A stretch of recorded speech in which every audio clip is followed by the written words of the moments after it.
열왕기하 11장 1절에서 21절까지 말씀 저와 여러분 한 절씩 교독하겠습니다. 아하시아의 어머니 아달랴가 그의 아들이 죽은 것을 보고 일어나 왕의 자손을 모두 멸절하였으나 요람 왕의 딸 아하시아의 누이 여호세바가 아하시아의 아들 요아스를 왕자들이 죽임을 당하는 중에서 빼내어 그의 유모를 침실에 숨겨 아달랴를 피하여 죽임을 당하지 아니하게 한지라. 요아스가 그와 함께 여호와의 성전에 6년을 숨어 있는 동안에 아달랴가 나라를 다스렸더라. 일곱째 해에 여호야다가 사람을 보내 가리 사람의 백부장들과 호위병의 백부장들을 불러 데리고 여호와의 성전으로 들어가서 그들과 언약을 맺고 그들에게 여호와의 성전에서 맹세하게 한 후에 왕자를 그들에게 보이고 명령하여 이르되 너희가 행할 것이 이러하니 안식일에 들어온 너희 중 3분의 1은 왕궁을 주의하여 지키고 3분의 1은 수르문에 있고 3분의 1은 호위대 뒤에 있는 문에 있어서 이와 같이 왕궁을 주의하여 지키고 안식일에 나가는 너희 중 2대는 여호와의 성전을 주의하여 지켜 왕을 호위하되 너희는 각각 손에 무기를 잡고 왕을 호위하며 너희 대열을 침범하는 모든 자는 죽이고 왕이 출입할 때에 시위할지라 하니 백부장들이 이에 제사장 여호야다의 모든 명령대로 행하여 각기 관할하는 바 안식일에 들어오는 자와 안식일에 나가는 자를 거느리고 제사장 여호야다에게 나아오매 제사장이 여호와의 성전에 있는 다윗 왕의 창과 방패를 백부장들에게 주니 호위병이 각각 손에 무기를 잡고 왕을 호위하되 성전 오른쪽에서부터 왼쪽까지 제단과 성전 곁에 서고 여호야다가 왕자를 인도하여 내어 왕관을 씌우며 율법책을 주고 기름을 부어 왕으로 삼음에 무리가 박수하며 왕의 만세를 부르니라. 아달랴가 호위병과 백성의 소리를 듣고 여호와의 성전에 들어가 백성에게 이르러 봄에 왕이 규례대로 단 위에 섰고 장관들과 나팔수가 왕의 곁에 모셔 섰으며 온 백성이 즐거워하여 나팔을 부는지라. 아달랴가 옷을 찢으며 외치되 반역이로다 반역이로다 하매 제사장 여호야다가 군대를 거느린 백부장들에게 명령하여 이르되 그를 대열 밖으로 몰아내라 그를 따르는 자는 모두 칼로 죽이라 하니 제사장의 이 말은 여호와의 성전에서는 그를 죽이지 말라 함이라. 이에 그를 길을 열어주매 그가 왕궁의 말이 다니는 길로 가다가 거기서 죽임을 당하였더라. 여호야다가 왕과 백성에게 여호와와 언약을 맺어 여호와의 백성이 되게 하고 왕과 백성 사이에도 언약을 세우게 하매 온 백성이 바알의 신당으로 가서 그 신당을 허물고 그 제단들과 우상들을 철저히 깨뜨리고 그 제단 앞에서 바알의 제사장 맏단을 죽이니라. 제사장이 관리들을 세워 여호와의 성전을 수직하게 하고 또 백부장들과 가리 사람과 호위병과 온 백성을 거느리고 왕을 인도하여 여호와의 성전에서 내려와 호위병의 문길을 통하여 왕궁에 이르매 그가 왕의 왕자에 앉으니 온 백성이 즐거워하고 온 성이 평온하더라. 아달랴를 무리가 왕궁에서 칼로 죽였더라. 함께 요아스가 왕이 될 때에 나이가 7세였더라. 아멘. 자리에 앉으시겠습니다. 오늘이 2024년 올 한 해 마지막 주일 예배입니다. 지나간 시간을 돌이켜 보니까 이런 찬양이 생각이 납니다. 지금까지 지내온 것 모두 주의 크신 은혜라. 이런 찬양이 생각이 납니다.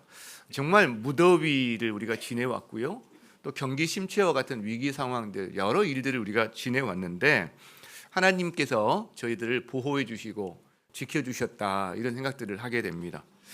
사실 우리 일상에 하나님은 잘 보이지 않습니다. 그러나 우리 인생을 좀 길게 보면 뭐 1년 이상 뭐 한 3년, 5년, 10년을 보면 이게 하나님이 내 인생을 이끄시는구나라는 걸 저희는 느끼게 됩니다. 역사도 마찬가지입니다.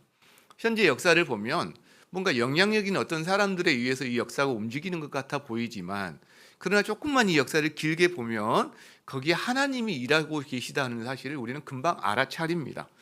특별히 열왕기하 말씀을 통해서 우리가 역사의 주인이 하나님이시구나라는 것을 계속해서 우리가 끊임없이 보고 있다라는 거죠. 오늘 말씀도 마찬가지예요. 사실 오늘 말씀에는 하나님께서 이뤄가시는 당신의 역사가 뭔가 끊어질 위기에 처합니다. 그런데 이것이 기적적으로 다시 살아나거든요. 이것이 우연일 수 있죠. 그러나 우리는 압니다. 이것이 하나님의 나라를 하나님이 신이 보존하시고 하나님이 지켜나가시는 과정 가운데 있었던 거구나라는 것을 우리는 금방 알게 된다는 거죠. 자, 오늘 말씀의 배경은 남유다예요. 이제까지 우리가 북이스라엘의 상황을 보았습니다. 지금 남과 북으로 나누어져 우리나라처럼 이런 상황이거든요. 그래서 북이스라엘에서 아합 가문을 예후를 통해서 심판하는 일을 지금까지 우리가 보았어요. 자, 그런데 이 심판 과정 중에 남유다의 아하시야 왕도 함께 죽임을 당했습니다. 자기 외삼촌인 여호와람 왕을 보러 갔다가 거기서 예후에게 죽임을 당하고 그의 시신이 결국은 돌아와서 장사를 지내게 되는데, 그 남유다 아하시야 왕의 어머니가 누구냐면 아달랴입니다. 아달랴. 이 아달랴는 아합 왕과 이세벨의 딸입니다.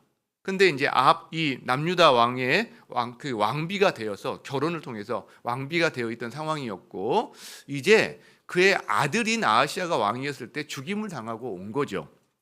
자, 아하시야의 어머니 아달랴가 자기 아들이 죽임당한 소식을 듣고 시신을 보고 장례를 치릅니다. 비보죠. 자, 자식의 죽음 앞에서 여러분 아달랴가 어떻게 반응하고 있나요? 오늘 성경에 보면 참 놀라운 일이 벌어집니다. 끔찍한 일이 벌어지죠. 자기 손주들, 즉 자기 아들의 장례를 치르면서 그 아들들의 후손들을 다 죽여버립니다. 미치지 않았을까? 그런 생각이 들 정도예요, 사실은 진짜. 그렇죠? 여러분, 자식의 죽음이라는 비보를 들은 보통의 우리 어머니들, 보통의 우리 할머니들 어떤 반응을 보이나요? 아달랴처럼 반응하지 않습니다. 비탄에 잠기죠. 거의 정신줄을 놓습니다. 수년이 지나도 회복되지 않을 정도로 이 마음에 심각한 타격을 입습니다. 저의 친척 누님이 20대의 딸을 잃었어요. 몇 년 동안 정말 위로를 받기를 거절했습니다. 오랜 시간이 지난 다음에 한번 만났을 때 저에게 그런 이야기를 하는 거예요. 내가 3년 이상을 실성한 채로 보냈다. 혼이 빠져 있었다. 이런 이야기를 합니다. 제 친구는 20대의 아들을 잃었어요. 제 친구는 그래도 연락도 주고받고 위로도 하고 그랬는데, 제 친구의 아내는 친한 사이인데도 전혀 이렇게 만날 수도 없고 통화도 할 수 없는 상황이었습니다. 왜? 그런 마음의 여유가 없는 거예요, 실제로. 근데 그 할머니가 자기 손자의 안부를 계속 왜 안 보이냐 그러는 거예요, 제 친구한테. 근데 말을 해줄 수가 없는 거죠. 왜? 그 소식을 알리면 실신할까 봐. 그래서 유학 갔어요. 지금 바빠요. 이런 식으로 계속 이렇게 할머니께 말을 했다는 그 이야기를 제가 들었어요.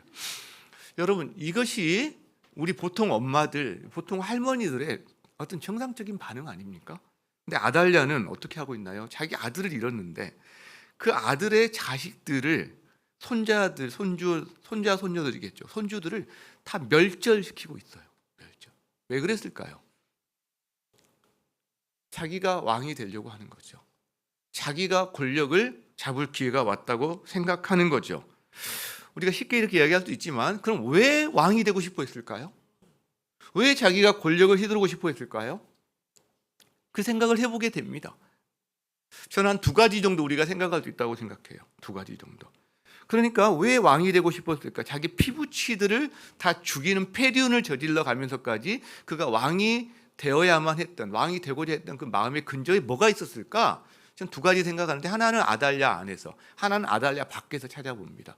하나는 먼저 아달랴 안인데요. 아달랴의 본성이에요, 그게. 아달랴의 인성입니다. 자, 사람은 극한의 상황에서 위기를 만나면 그 안에 있던 숨겨진 본성과 인성이 그대로 드러납니다. 기본적으로. 한 사람의 본성과 인성은 태어날 때의 기질도 있지만 여기에 자라나면서 경험한 경험 세계가 덧붙여서 형성이 되는데, 자, 아달랴는 지금 엄청난 위기를 맞고 있습니다. 여러분, 자기 엄마가, 그 다음에 자기 오라버니가 손 위인지 손 아래인지 모르지만 하루에 다 죽었어요. 자기 아들도 하루 사이에 다 죽었어요, 지금. 자, 그래서 이 아달랴는 자기를 보호하고 자기를 지켜주던 모든 권력의 힘이 다 사라져 버렸습니다. 실제로 이제 누가 나를 보호하지? 누가 나의 안전을 지켜주지? 나의 힘과 나의 안전의 근거는 북이스라엘에 있는 내 처가였고 여기에 있는 내 아들의 이 왕자, 이 권력이었는데 이제 어떻게 지키지? 손주들을 왕으로 세우면 이거 지킬 수 있을까? 아니야, 불안해. 그럴 수 없을 것 같아. 내가 뭔가 권력을 통해서 나를 지켜야 될 것 같아. 이 생각이 한번 드는 순간부터 계속 확대 재생산이 되기 시작한다는 거죠. 실제로. 여러분, 여기에는 아달랴가 자라난 배경도 한몫을 합니다. 그가 무엇을 보고 자랐나요? 그의 아버지 아합, 그의 어머니 이세벨. 이 사람들은 기본적으로 시므리 왕조를 배반하고 오므리 왕조를 세운 사람들입니다. 그렇기 때문에 자기들이 배반하고 왕이 됐기 때문에 다른 사람들의 배반에 대해서 늘 불안해하고 떠는 사람들이에요. 그래서 조금만 싹이 보이거나 그런 사람은 가짜없이 다 죽여버립니다. 기본적으로.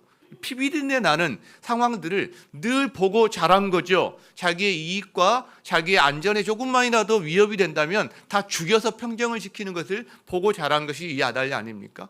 자, 그래서 첫 번째 실행했던 게 뭐냐면 아달랴가 시집 와서 자기 남편이 왕이 됐을 때 자기 남편 형제들을 다 죽여버립니다. 그 누가 죽였겠어요? 아달랴의 사주죠. 왜? 유다 땅에서는 그런 일이 없었어요. 누가 왕이 됐다고 형제들을 죽이고 왕권을 강화하고 이런 게 없었어요. 근데 이스라엘에서 북이스라엘을 보았던 이 형태를 가지고 자기 남편을 사주했겠죠. 너 그래야 네 왕권이 견고해지는 거야. 아달랴 안에 그 본성이 있는 거예요. 본성이.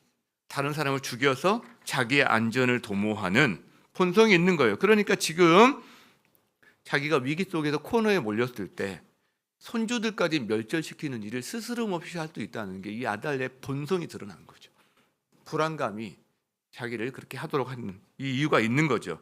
자, 여러분, 여기서 우리는 평상시 우리의 어떤 습관, 평상시 우리의 사고방식, 우리의 이 인성, 본성이 얼마나 중요한지를 보게 됩니다. 사람마다요, 패턴이 있어요. 습관이 있습니다.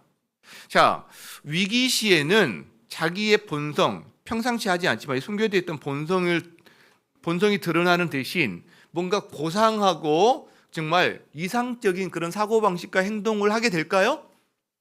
그럴 일은 별로 없습니다. 거의 없습니다. 평상시 하던 습관, 그 다음에 숨겨져 있던 자기 본성이 그대로 발현된다는 거죠. 평상시 기도하지 않던 사람이 위기가 왔다고 바로 기도의 자리로 갑니까? 그런 일은 별로 없습니다. 그래서요, 위기가 왔는데 지금 기도해야 하는데 하나님의 도우심을 구하고 그 은혜로 살아내야 되는데 기도하지 못해요. 그래서 온몸으로 그 고난과 시련과 화살을 다 받아내고 그 다음에 받아내다가 지쳐 쓰러질 때가 많습니다. 너무 안타까운 일이 많이 벌어지는 거죠.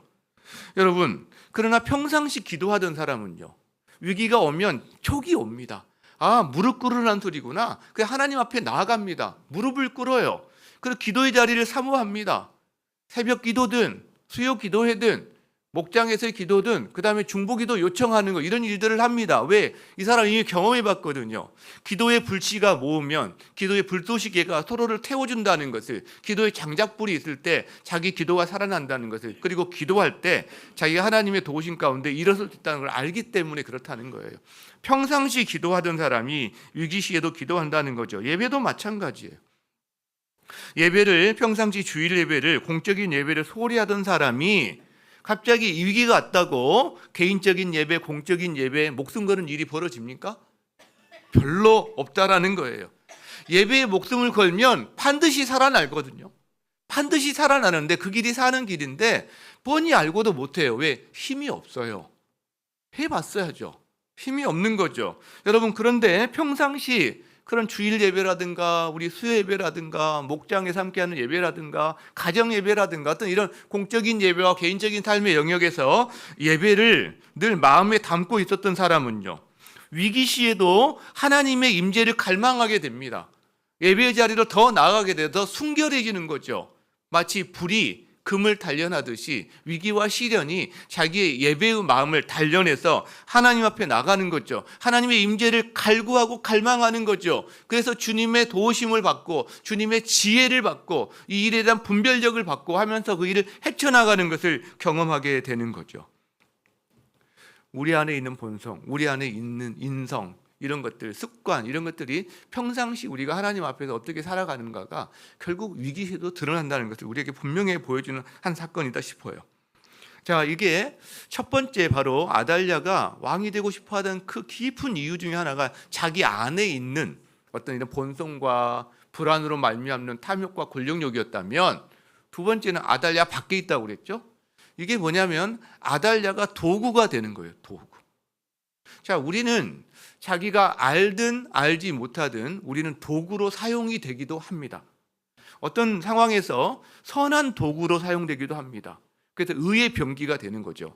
어떤 상황에서는 악한 도구로 사용될 수도 있어요. 불의의 병기로 사용되는 거죠.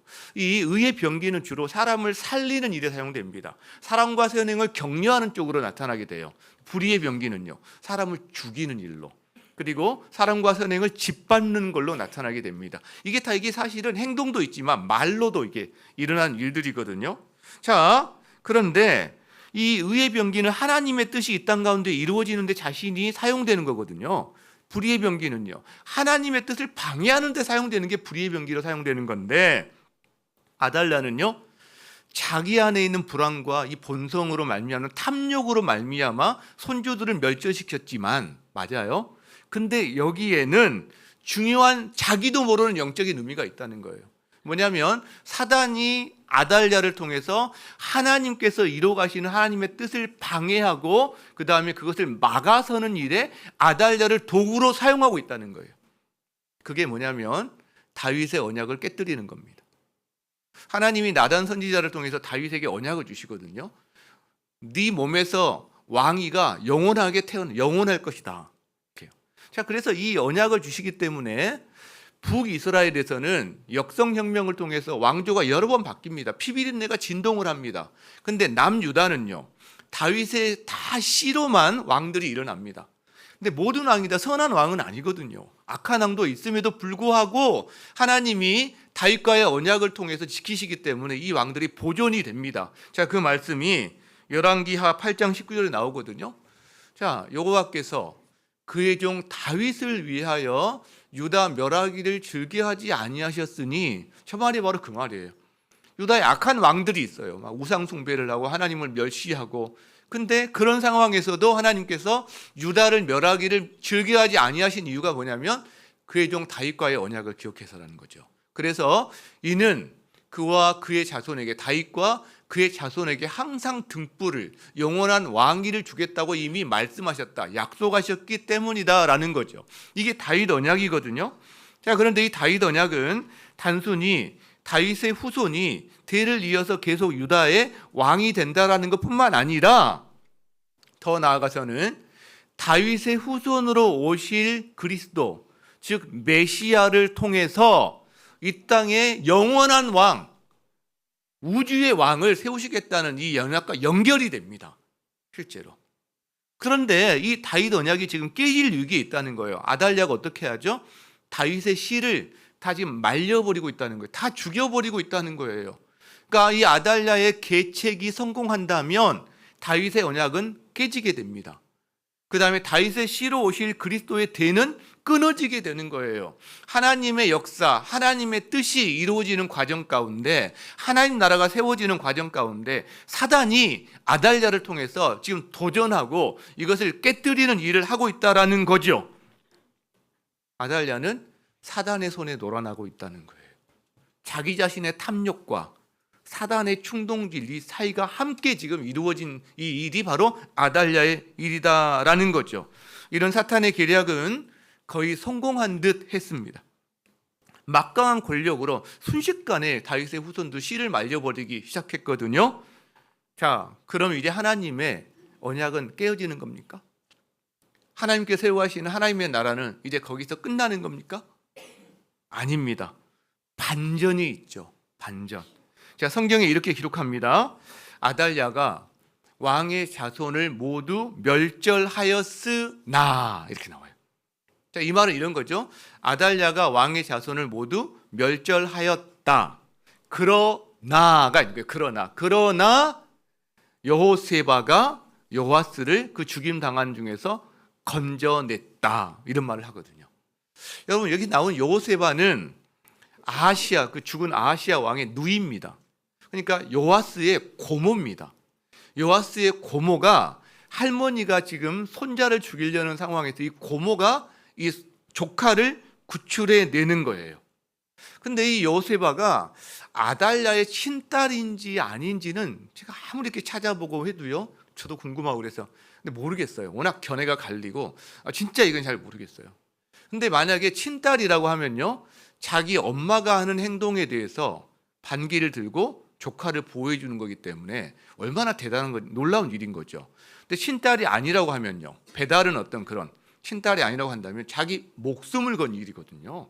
사실은 이거는, 그렇죠? 그렇기 때문에 이것도 놀라운 일이다 우리가 할 수 있는데, 사실 이 고모 여호세바가 자기 조카 요아스를 빼내서 살린 것은 기적에 저는 가깝다고 생각이 들어요. 요아스 나이가 몇 살인가요? 1살이에요. 우리 나이로 하면 2살이겠죠. 우리 나이로 하면 2살. 이 2살, 1살짜리 애를 여러분 빼냈어요. 그리고 어디에 숨기냐면 침실에 숨겨요. 침실이 무슨 방음이 잘 되는 곳입니까? 애를 막 뒤질 텐데 그게 그 숨긴다고 이게 숨겨집니까? 게다가 나중에는 이제 침실에 숨겼다가 성전으로 옮겨요. 그 성전에서 6년을 기르는데 왕궁과 성전은 가까운 곳입니다. 근데 지금 요아스가 몇 살이냐면 1살이에요. 야, 군사들이 왔거든? 조용히 해야 돼. 네, 쉿, 네. 이럴까요? 아니죠. 막 응애 막 울어제치면 여러분 성전에서 울면 왕궁까지 들릴 정도란 말이에요, 사실은 이것이. 근데 6년을 숨겨요. 6년을. 그 군사들이 찾아다니는 중에서도 숨기고 6년을 숨겨요. 그렇게 사람이 많이 오가는 장소인 성전에서. 이게 어떻게 가능할까요? 저는 하나님의 특별한 보호하심 말고는 답이 없다고 생각해요. 여러분, 방음이 잘 되는 시절이 아니지 않습니까? 방법이 없는데 하나님이 친히 보존하신 거죠. 왜? 다윗 언약을 지키시고 다윗의 씨로 오실 메시아의 계보를 잇기 위해서는 이 아이를 하나님이 지키셔야 되는 거예요. 여러분, 우리는 여기서 알게 됩니다. 하나님은 하나님 나라를 당신이 친히 보존하신다는 것을 우리는 알게 되는 거예요. 실제로 하나님은 자신을 경외하는 하나님의 백성을 친히 보호하신다는 것을 알게 된다는 거죠. 여러분, 사탄은요, 하나님의 뜻이 이루어지는 것을 방해하기 위해서 발악을 합니다. 그리고 여러 사람들을 사용합니다. 여기서는 악독한 아달랴를 사용하고 있죠. 그러나 하나님 나라는 무너지지 않습니다. 하나님 나라는 중단되지 않습니다. 왜? 하나님보다 크신 분이 있나요? 하나님이 보존하시겠다는데 잠시 무너진 것 같고 중단되는 것 같다 보일지는 모르지만 그러나 하나님이 반드시 보존하신다는 거죠. 여러분, 그것이 이 요아스 한 사람뿐입니까? 아니죠. 요아스 한 사람만이 아닙니다. 하나님은 지금도요, 아달랴의 그런 계책에 대해서 여호세바처럼, 여호세바의 남편인 제사장 여호야다처럼 수많은 사람들을 통해서 당신의 백성들을 보호하시며 하나님 나라를 보존하신 일을 해 가신다는 거죠. 역사적으로도 그런 일이 부지기수죠. 한두 가지만 들어볼까요? 자, 이집트의 파라오 왕은 이집트에서 태어난 유대 이스라엘 남자 아이들을 다 죽여서 나일강에 아그밥으로 던져주었습니다. 근데 그 중에는 누가 있냐면 이집트에서 노예 생활하고 있는 이스라엘 사람들 구원하기 위해서 하나님 구원자를 보내겠다는 약속이 있거든요. 그게 모세거든요. 모세도 그 아그밥이 돼야 될 아이 중에 한 명이었어요. 그런데 하나님 어떻게 하시죠? 보호하십니다. 보존하십니다. 그리고요, 오히려 왕궁에 왕자로 들여보내서 거기서 이집트의 모든 학문에 능통한 자로 만들어내십니다. 그것뿐인가요? 헤롯 왕은 베들레헴에 사는 2살 이하 남자아이들을 다 죽입니다. 자기 왕권의 위협을 느꼈기 때문에. 여러분, 근데 그 안에 누가 포함되어 있냐면 예수 그리스도가 베들레헴에 있었단 말이에요. 하나님이 빼내시죠. 이집트로 보내세요. 그래서 헤롯 왕이 죽었을 때 비로소 안전할 때 나사렛으로 예수 그리스도를 다시 올려 보내십니다. 여러분, 마찬가지예요.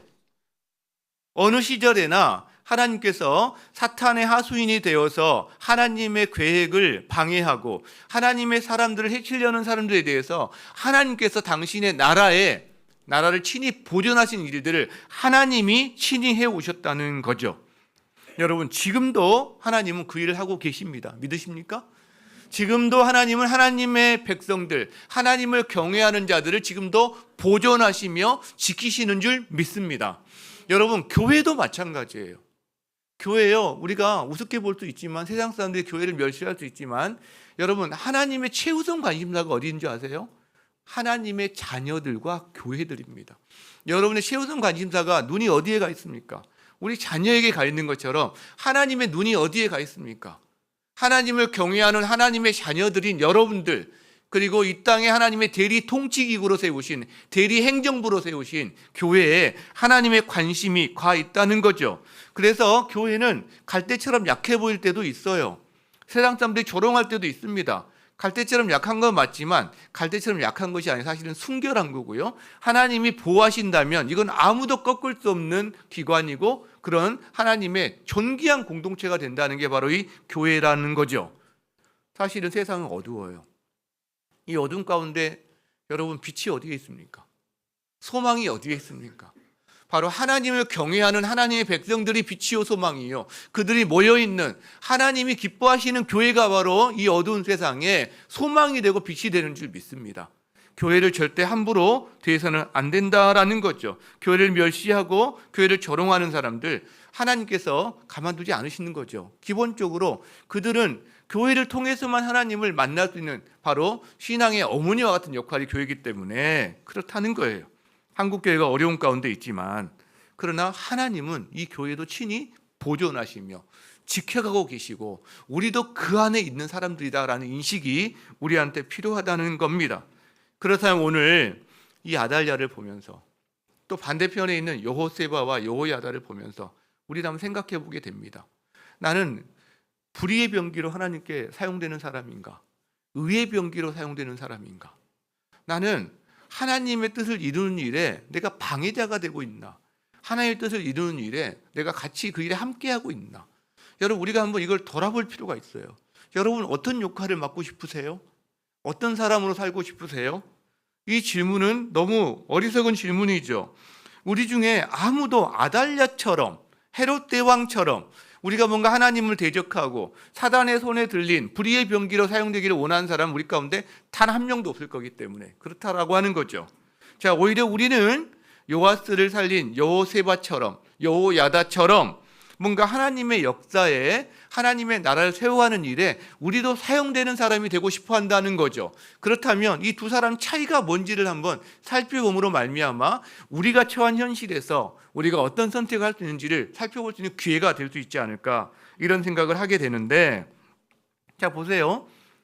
아달랴와 여호세바의 두 결정적인 차이, 생명을 죽이는 일과 살리는 일, 그 선택 가운데 있어요. 그리고요, 또 하나는요, 자기 탐욕과 욕심을 따라 사는 것과 하나님의 정의와 신앙 양심을 따라 사는 것 사이에 선택이 있어요. 기본적으로 하나님의 언약을, 하나님의 뜻을 방해하고 중단시키는 것과 하나님의 뜻, 하나님의 나라를 거기에 오히려 자기를 일조하는 것과 이 차이가 있어요. 기본적으로. 그렇다면 우리도 동일하는 거죠. 여러분, 우리가 말이든 행동이든 우리가요, 살리기도 하고 죽이기도 해요. 가장 내 가까이 있는 사람에 대해서 내가 만약에 말로 죽이고 있다면 우리 어떤 행동을 하고 있는 거죠? 불의의 병기로 사용되고 있는 거예요. 그 순간만큼. 근데 살리고 있다면요, 의의 병기로 사용하고 있다는 거죠. 여러분, 그래서 우리가 독하고 다른 사람을 꺾고 죽이는 말, 이게 좀 자제해야 합니다. 하나님 앞에 회개해야 합니다. 기본적으로. 그리고요, 우리는 이 싸움이 심합니다. 자기의 이익과 탐욕에 대한 부분, 그리고 뭔가 하나님의 정의와 신앙 양심에 따른 부분, 이 싸움이 우리 가운데 치열합니다. 너무나 많은 사람들이 이 싸움에 지는 경우가 많죠. 기본적으로 아무리 이게 하나님의 정의 같아 보여도 자기 이익과 배치되면 이익을 따라가는. 그리고 우리가 지도자를 위해서 기도할 때 계속 이 기도를 하잖아요. 그가 당리당략 자기의 사익을 따라서 사는 존재가 아니라 적어도 지도자급이라면 이 나라와 국민을 위해서 뭔가 살아가기를 우리가 기도하잖아요. 바로 이런 이유인 거죠. 여러분, 이 과정에서 우리가 선택할 때 우리는 한 가지 믿음이 필요합니다. 하나님의 길을 걷는 자, 그 다음에 하나님 편에 서기를 원하는 자를 하나님께서 결코 내버려 두지 않으신다. 여러분, 우리는 그 믿음이 있어야 되는 거예요. 그래야 이걸 할 수 있지. 안 그러면 자기 이익이 침해된다고 생각하는데, 자기 이익이 침해된다 할지라도 내가 하나님의 정의를 따라서 하나님의 신앙 양심을 따라서 살아갈 때 하나님이 지키신다, 난 이 믿음이 없이는 어떻게 우리가 그 길을 걸어갈 수 있겠냐라는 거죠. 여러분, 하나님의 길을 선택하고 주를 향해서 발걸음을 옮기는 자는 하나님도 그와 함께 동행해 주시고 영원히 함께 하실 것을 믿으십니까? 그 믿음이 우리에게 필요한다는 거예요. 자, 우리가 그렇게 하나님께 의의 병기로 나를 드리겠다라는 이 결단이 우리가 오늘 아달랴와 요세바를 보면서 하게 되는데, 근데 한 가지 그 과정에서 기억해야 될 것이 있습니다. 기억해야 될 게 뭐냐면, 그 하나님의 길을 걸어갈 때 우리에게는 어둠이 있을 수도 있다는 거예요. 그 어둠이 뭐냐? 바로 요아스가 6년 동안 성전에 숨어 있는 시간입니다. 요아스는 지금 자라나고 있어요. 그런데 드러나지 않아요. 숨어 있어요. 그 누가 드러나죠? 아달랴가 6년 동안 이 나라를 다스립니다. 여러분, 우리가 하나님의 마음을 품고 어떤 길을 갈 때 우리의 상황, 우리의 드러나는 상황은 드러나는 게 아니라 오히려 아달랴가 통치하고 있음으로 말미암는 불의와 현실의 곤고함이 우리 삶 가운데 있을 수 있다는 것을 우리에게 보여준다는 거죠.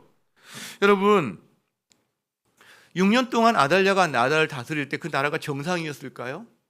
아니었을 겁니다. 불의가 팽배했을 거예요. 간신배들, 아부꾼들 넘쳐났을 거예요. 왜? 이 악인들 혹은 독재자의 문제는 뭐냐면 모든 걸 판단을 자기 위주로 하는 거예요. 자기 이익을 위해서. 그렇기 때문에 자기 정권을 지키는 게 자기 정권을 지키는데 유리하다면 누구라도 더러운 사람이든 악한 사람 다 갖다 쓰는 거거든요. 자기에게 충성만 하면. 그러니까 나라가 다 기본적으로 문제가 생기게 된다는 거죠. 여러분, 그래서 백성들의 삶에 풍요와 백성 삶의 평강은 다 깨졌을 거예요. 이 아달랴 6년 동안에 백성들은 도탄에 빠졌을 거예요. 신음소리가 여기저기서 났을 거라는 거죠. 이 6년 동안 마치 하나님이 안 계신 것처럼, 하나님이 이들을 돌보지 않는 것처럼, 하나님 나라는 중단되어 버린 것처럼 보였을 것이고, 하나님을 경외하는 자들은 주여 이 어둠을 어찌해야 합니까? 기다려도 아달랴의 통치는 끝나지 않고 우상숭배, 바알의 우상숭배는 날로 심해지는 이 상황 속에서 아마 마음에 끊임없는 의심, 그리고 어떤 절망, 이걸 경험하는 시간이 6년이었을 거라는 거예요. 여러분, 그러나 그들이 모르는 게 하나가 있죠. 요아스가, 하나님께서 요아스를 지키셨고 자라나고 있다는 거예요. 여러분, 어디에? 성전 안에서, 하나님의 보호하신 가운데, 하나님의 뜻 안에서. 근데 우리는 못 보는 거죠. 우리는 모르는 거죠. 여러분, 그래서 우리 일상만 바라보고 잠시만 바라보면 하나님은 안 계신 것 같아요. 안 보이니까. 근데요, 길게 좀 보면요, 조금만 길게 보면요, 하나님이 보이는 거죠. 하나님의 때가 됐을 때 하나님께서 이 요아스를 드러냅니다. 그리고 하나님의 때에 바로 다윗의 왕권을 회복시키십니다. 우리 역시 마찬가지라는 거예요. 여러분, 우리가 하나님을 향한 열정과 헌신의 마음을 가지고 사단의 도구, 불의의 병기가 아닌 하나님의 도구, 의의 병기로 우리 자신을 드릴 때 우리 삶에도 요아스의 6년, 숨어있는 6년과 같이 우리 삶에도 어둠의 시간이 있을 수 있다는 겁니다.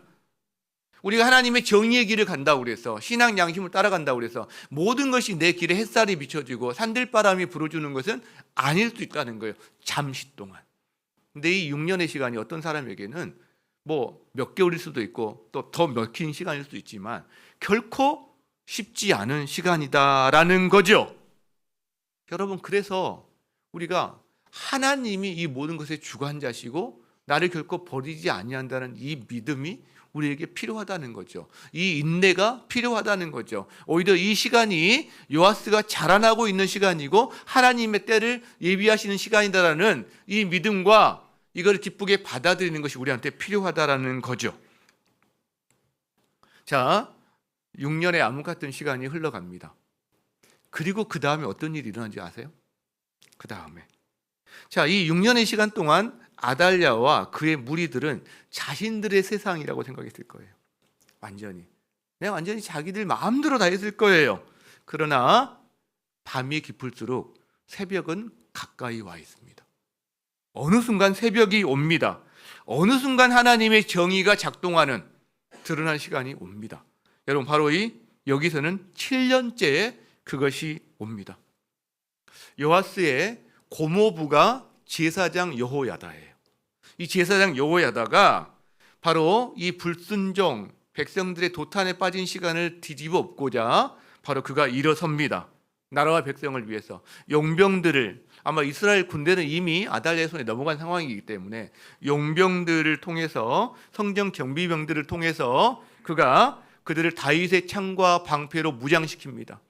이 정통성을 주는 거죠. 자, 그러면서 어린 요아스가 백성들 앞에서 대관식을 치릅니다. 감격스러운 상황이죠. 여러분, 대관식을 치를 때 왕관을 씌워줘요. 드디어 다윗의 혈통이 회복된 왕이 세워지는 거죠. 그리고 율법책을 주고요. 그리고 기름을 부어 왕을 삼습니다. 온 백성들이 박수를 치면서 왕의 만세를 부르기 시작합니다. 여러분, 저는 이 요아스의 대관식에서 저에게 굉장히 인상적인 장면 하나가 있어요. 그게 뭐냐면 율법책을 준다는 거예요. 이것은 북이스라엘에서 예후가 혁명을 통해서 왕이 되는데, 여러분 그도 왕관을 썼을 거예요. 그다음에 그도 기름 부음을 받았어요. 근데 예후에게서 보이지 않는 게 뭐냐면 율법책을 주었다라는 말이 예후에게서는 안 나옵니다.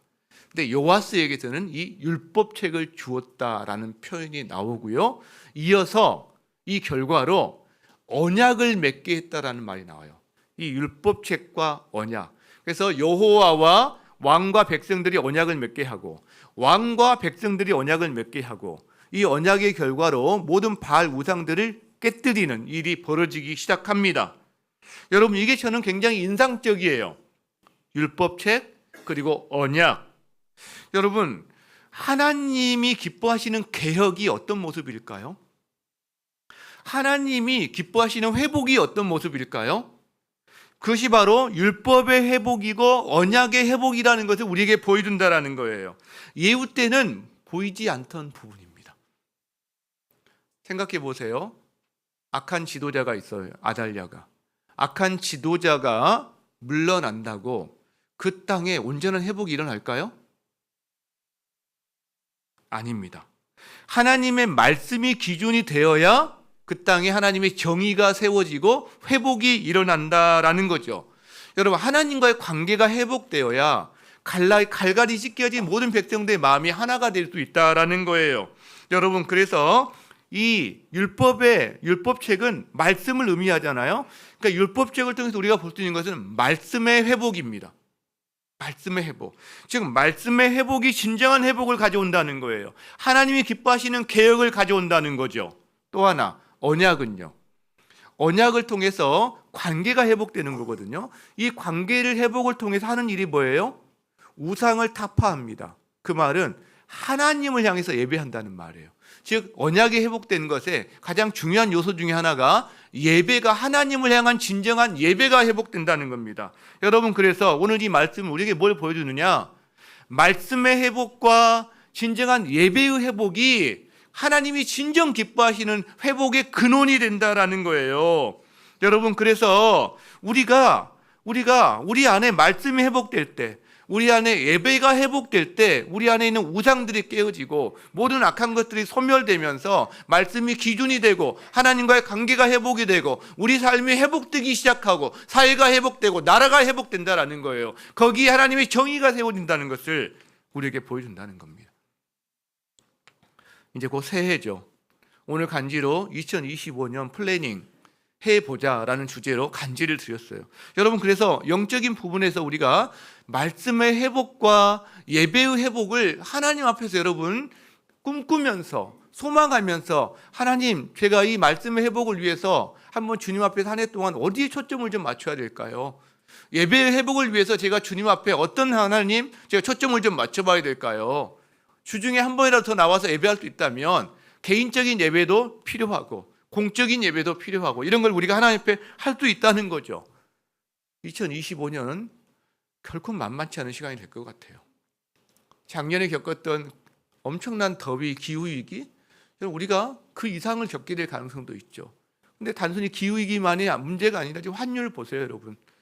지금 완전히 경제 침체가 문제가 아니라 위기로 갈 수 있는 징후가 너무나 많이 나타나고 있어요.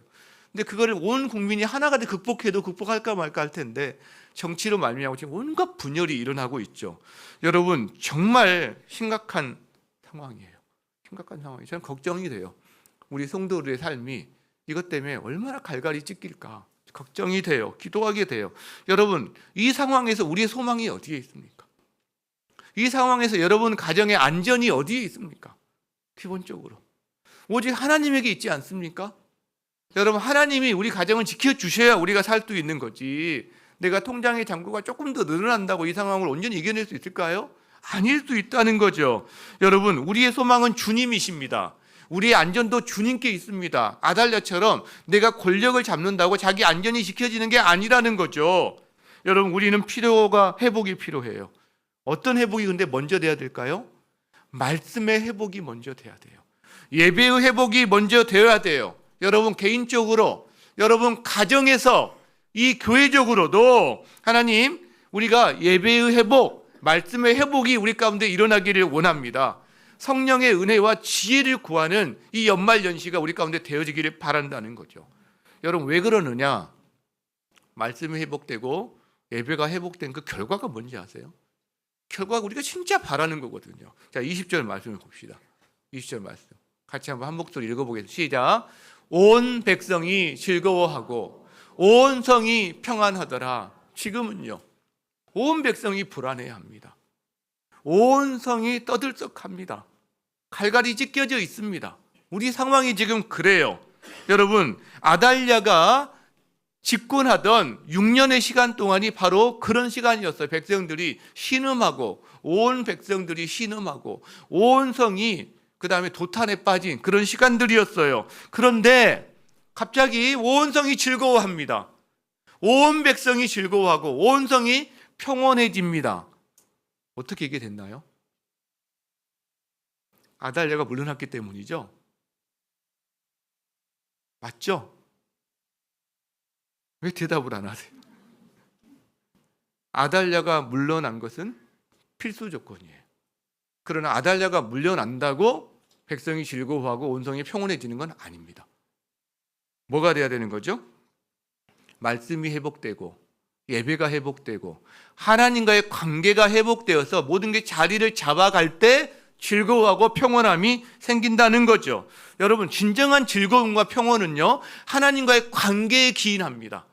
하나님과의 관계가 바로 설 때 나 자신과의 관계, 이웃과의 관계, 공동체와 세상과의 관계가 바로 서는 거예요. 이 기준점이 틀려 있는데 뭐가 바로 서겠어요? 여러분 그래서 하나님 나라, 특별히 기본적으로요 악한 독재자가 물러난다고, 아달랴가 물러난다고 저절로 즐거움과 평안이 오는 건 아닙니다. 악인의 멸망은 필수 조건이에요. 물러나야죠. 그러나 충분 조건은 말씀과 언약, 예배의 회복이 충분 조건이라는 거죠. 하나님과의 관계의 회복이 없다면, 아달랴가 물러난다고 한들 하나님과의 관계 회복이 일어나지 않는다면 또 다른 악한 자가 들어오겠죠. 여러분 지도자의 교체가 만사의 능사가 아니라는 거예요. 말씀의 회복이라는 거예요. 예배의 회복이라는 거예요. 내년 한 해 정말 어려운 시절이 될 것 같은데 이 어렵고 근심이 가득한 이 시절에, 마음이 갈갈이 찢긴 이 시절에 저는 이 20절의 말씀이 여러분에게, 여러분 가정에게, 우리 교회에게 임하는 말씀이 되기를 진심으로 소망합니다. 온 백성이 즐거워하고 온 성이 평온하더라. 여러분 이게 우리가 이 땅에서 누리는 하나님 나라의 정말 귀한 결과물 아닙니까? 그것이 어떻게 이루어진다고요? 하나님과의 관계의 회복에서 온다고요. 오늘 여기서는 율법책과 언약, 말씀의 회복과 예배의 회복에서 온다는 것을 우리에게 말해 준다는 거죠. 하나님은 하나님 나라를 친히 보존하십니다. 아멘. 하나님은 당신을 경외하는 당신의 백성들을 친히 지키십니다. 아멘. 하나님의 길을 걸어가는 여러분 가정을 하나님께서 지키시고 인도하신다는 것을 믿으시기 바랍니다. 그분은 능력이 부족한 분이 아니에요. 능력이 많으신 분이세요. 그분은 우리의 신음에, 우리의 상처에 무관심한 분이 아니세요. 상처를 싸매어 주시는 분이세요. 여러분, 그런 분이 어디 있습니까? 온 우주의 왕이신 분이 우리의 작은 신음에도 응답하시는 가장 큰 하나님이시면서 가장 세심한 이 하나님, 여러분, 이런 신이 세상에 어디 있습니까? 아무도 없습니다. 그분이 바로 우리의 주님이시고 바로 그렇게 오신 분이 우리에게 오신 예수님이신 거죠. 여러분, 그래서 내년 한 해 동안 지금부터 우리가 이 작은 간지이지만 이걸로 하는 여러분 소망이 됐으면 좋겠어요. 하나님 앞에서 주님, 말씀의 회복, 예배 회복을 위해서 정말 주님 앞에 정말 제 마음을 다 드립니다. 주님, 제가 걸어갈 길을 보여주십시오. 그러면서 말씀으로 충만해지고 예배 가운데 하나님의 임재를 경험하며 성령과 동행하시는 한 해가 되는 여러분 되시기를 주의 이름으로 축복합니다. 우리 함께 그 마음 가지고 함께 찬양합니다. 우리 주는 위대하며 능력이 많으시도다. 그의 지혜 무궁하며 헷세드 인자는 영원하도다. 여러분, 하나님을 바라볼 때 우리 삶의 곤고함을 이길 수 있는 힘이 주어집니다. 이 찬양하며 주 앞에 나가겠습니다. 우리 주는 위대하며 능력이 많으시도다. 능력이 많으시도다. 그의 지혜 무궁하며 그의 지혜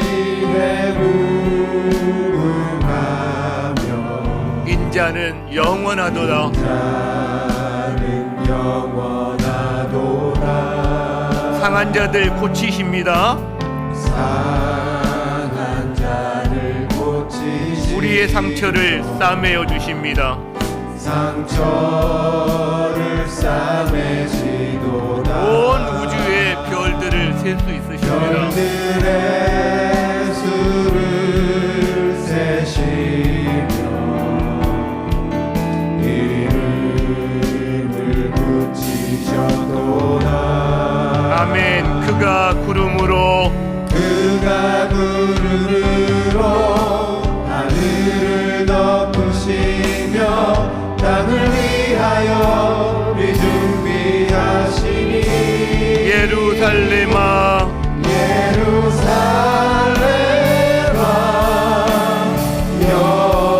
여호와를 찬송할지어다. 찬송할지어다. 내 하나님을 감사함으로 그 앞에 나가며 주 임재 앞에 경배해. 그가 구름으로 하늘을 덮으시며 그가 구름으로 하늘을 덮으시며 땅을 위하여 준비하시니 예루살렘아 예루살렘아 여호와를 찬송할지어다. 내 하나님을